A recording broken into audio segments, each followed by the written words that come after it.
नमस्कार दोस्तों, मैं अंकित कुमार स्वागत करता हूं आपके अपने यूट्यूब चैनल अंकित जीएस एकेडमी में। इस वीडियो में हम बात करेंगे ऊर्जा के संसाधनों की, जिन्हें एनर्जी सोर्स भी कहते हैं। और ऊर्जा के संसाधनों को हम दो प्रकार से बांट सकते हैं। एक नवीकरणीय ऊर्जा संसाधन होते हैं, जिन्हें समाप्य ऊर्जा संसाधन भी कहते हैं।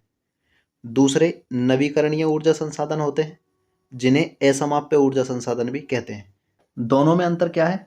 अनवीकरणीय या समाप्य का मतलब होता है ऐसे ऊर्जा संसाधन जिनसे केवल एक बार ऊर्जा प्राप्त की जाती है। वो कैसे संसाधन होते हैं?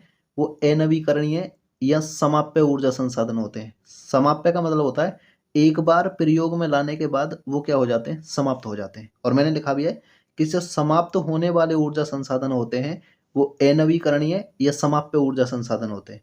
इनसे बार बार ऊर्जा प्राप्त नहीं की जाती है। और यहाँ पे लिखा है नॉन रिन्यूएबल होते हैं। दूसरी बात करें, नवीकरणीय या असमाप्य ऊर्जा संसाधन कौन से होते हैं? तो ऐसे ऊर्जा संसाधन जिनसे बार बार ऊर्जा प्राप्त की जाती है। और मैंने यहाँ पे लिखा है कि समाप्त नहीं होने वाले जो ऊर्जा संसाधन होते हैं उन्हें नवीकरणीय या असमाप्य ऊर्जा संसाधन कहते हैं। असमाप्य का मतलब है समाप्त न होने वाले, और यहाँ पे लिखा है रिन्यूएबल होते हैं। इसका मतलब है इनका प्रयोग बार बार किया जाता है। दूसरी बात करें, यहाँ से सबसे अच्छा क्वेश्चन बनता है कि नवीकरणीय और अनवीकरणीय जो ऊर्जा के संसाधन होते हैं इनके एग्जाम्पल कौन कौन से बनते हैं या किस किस को इनमें शामिल किया जाता है। जैसे कि अनवीकरणीय ऊर्जा में किस किस को शामिल किया जाता है? प्राकृतिक गैस कैसे ऊर्जा संसाधन है? तो अनवीकरणीय ऊर्जा संसाधन है। जीवाश्म ईंधन भी कैसे ऊर्जा संसाधन है? तो अनवीकरणीय ऊर्जा संसाधन है। और जीवाश्म ईंधन में शामिल किया जाता है किसको? कोयला और पेट्रोलियम को। बहुत ही अच्छा क्वेश्चन बनता है कि कोयला कैसा ईंधन है? तो एक जीवाश्म ईंधन है। पेट्रोलियम भी कैसा ईंधन है? तो एक जीवाश्म ईंधन है। खनिज तेल कैसे ऊर्जा संसाधन है? अनवीकरणीय ऊर्जा संसाधन है। और जो जैविक ईंधन होता है वो भी कैसा ऊर्जा संसाधन होता है? तो अनवीकरणीय ऊर्जा संसाधन होता है। दूसरी बात करें, नवीकरणीय में किस किस को शामिल किया जाता है? जैसे कि सौर ऊर्जा, पवन ऊर्जा, जल विद्युत ऊर्जा, नाभिकीय ऊर्जा, हाइड्रोजन ऊर्जा और जो बायोगैस है, ये सभी कैसे ऊर्जा संसाधन है?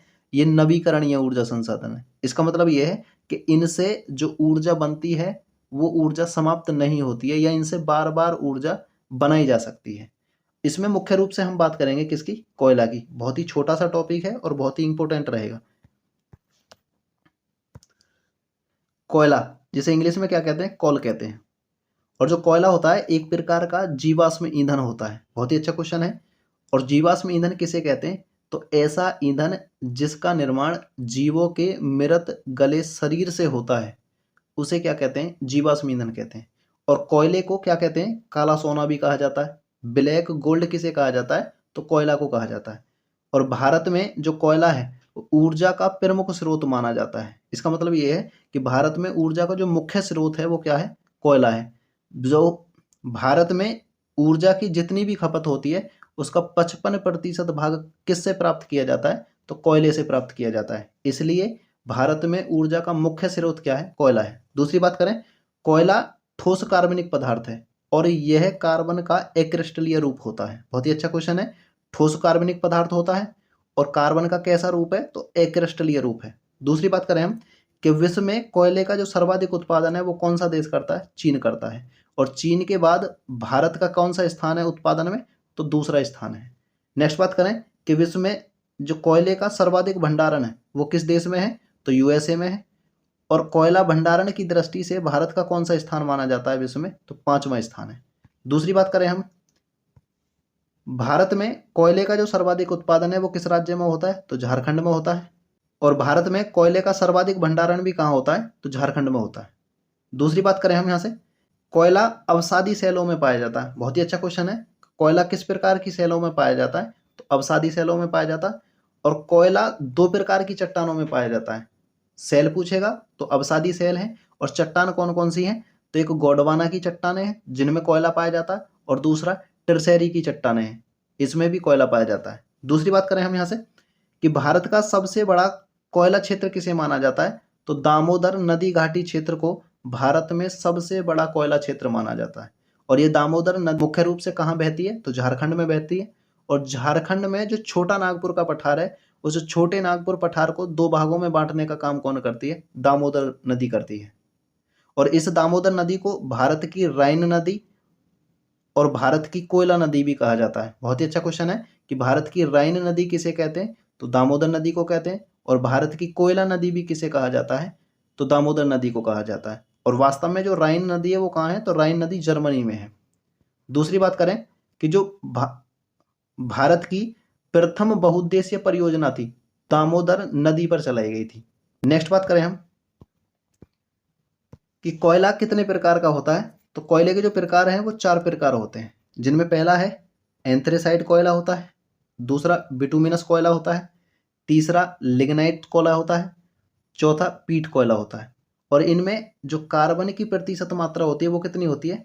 तो एंथ्रेसाइट कोयला में सर्वाधिक कार्बन होता है। कितनी मात्रा होती है? तो 95% होती है। बिटुमिन्स में 78% कार्बन होता है। लिग्नाइट में 30% कार्बन होता है। और पीट कोयला में 27% कार्बन होता है।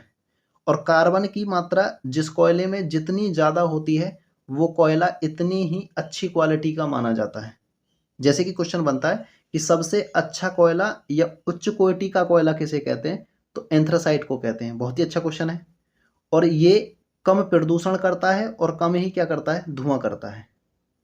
दूसरी बात करें, जो बिटुमिन्स है इसे मुलायम कोयला भी कहते हैं और इसे कोकिंग कोयला भी कहा जाता है। क्वेश्चन बनता है कि कुकिंग कोयला किसे कहते हैं? तो बिटुमिनस को कहते हैं। और खास बात यह है कि विश्व में या भारत में जो सर्वाधिक पाया जाने वाला कोयला कौन सा होता है? तो बिटुमिनस होता है।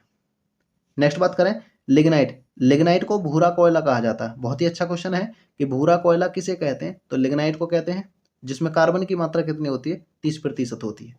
नेक्स्ट है जो पीट कोयला होता है, ये निम्न कोटि का कोयला होता है। यह क्वेश्चन बनेगा कि सबसे खराब किस्म का कोयला किसे कहते हैं? तो पीट कोयला को कहते हैं। और सबसे अच्छा कोयला कौन सा होता है? तो एंथ्रासाइट होता है।